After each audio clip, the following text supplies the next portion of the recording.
She said she loved your consistency. She praised your loyalty. She told you she needed someone who would always be there, and you became exactly that man.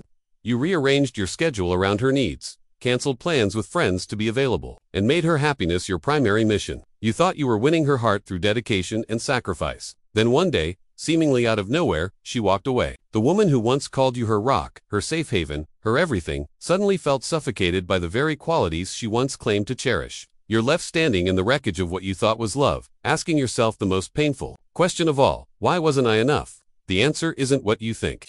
It's not that you weren't good enough, didn't give enough, or didn't love her enough. The brutal truth is that you were operating from a fundamental misunderstanding about what creates lasting attraction and loyalty in relationships. You believed that devotion, sacrifice, and unwavering attention would secure her love. But women don't stay loyal to what you do for them. They stay loyal to how they feel about who you are. This distinction isn't just philosophical wordplay. It's the difference between building a relationship on quicksand and building one on solid ground. When you focus on actions, gestures, and external demonstrations of love, you're essentially trying to purchase loyalty through effort. But loyalty can't be bought. It can only be earned through the cultivation of character, purpose, and inner strength. The ancient Stoics understood this principle deeply.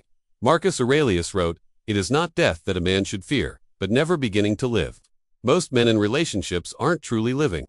They're performing, seeking validation, and measuring their worth by how much appreciation they receive. They've abdicated their own center to become satellites orbiting around someone else's emotional needs. This dynamic creates a paradox that destroys relationships.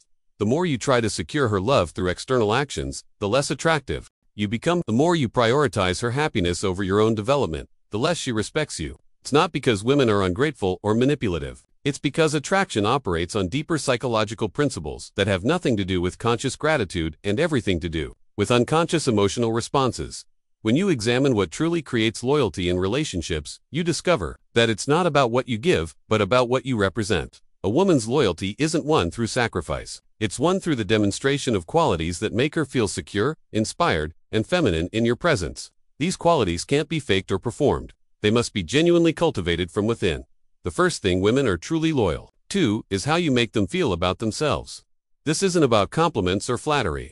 It's about the energy you bring to the relationship and how that energy affects her internal state. When you're centered, confident, and secure in yourself, she feels those qualities reflected back to her. She feels safe to be vulnerable, feminine, and open. But when your love comes from neediness, desperation, or a desire to prove yourself, she doesn't feel peace in your presence. She feels pressure. She senses that her approval has become the source of your self-worth, and that makes her feel responsible for your emotional well-being rather than cared for by your strength. The difference between being emotional support and being emotional gravity is profound. Emotional support is reactive. It's about responding to her moods, trying to fix her problems, and absorbing her emotional energy.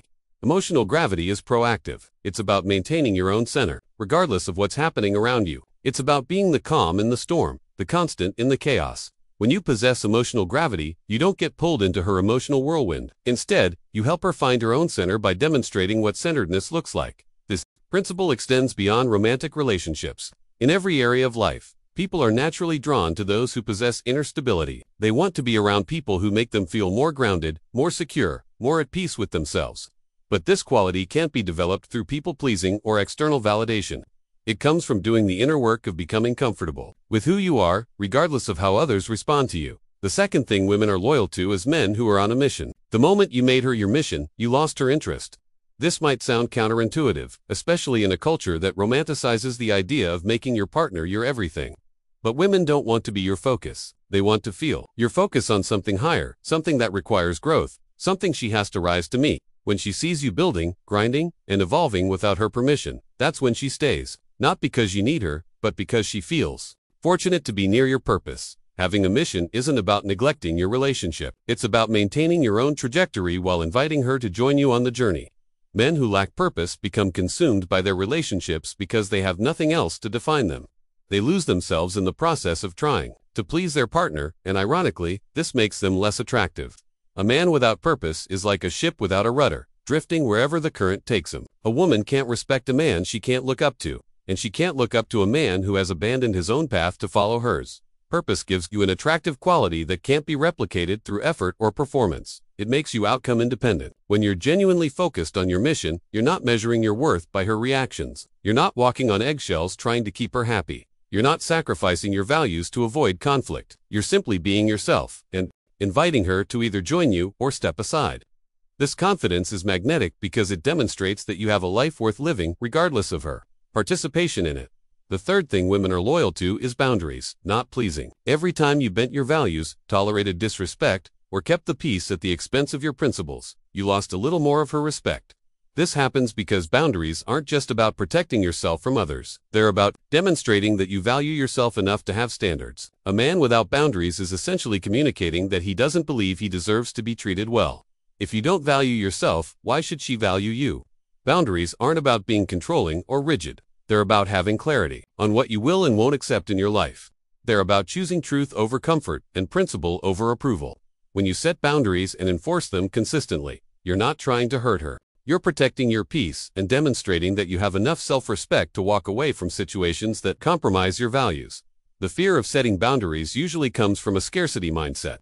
Men who are afraid to set boundaries believe that if they lose this woman, they won't find another one. So they tolerate behavior that makes them uncomfortable, hoping that their flexibility will be rewarded with loyalty. But the opposite happens. Tolerance of disrespect breeds more disrespect. What you tolerate becomes what you get more of. Women test boundaries not because they want to hurt you, but because they want to know if you're strong enough to handle them at their worst. When you fail those tests by being overly accommodating, you're failing to demonstrate the strength they're looking for.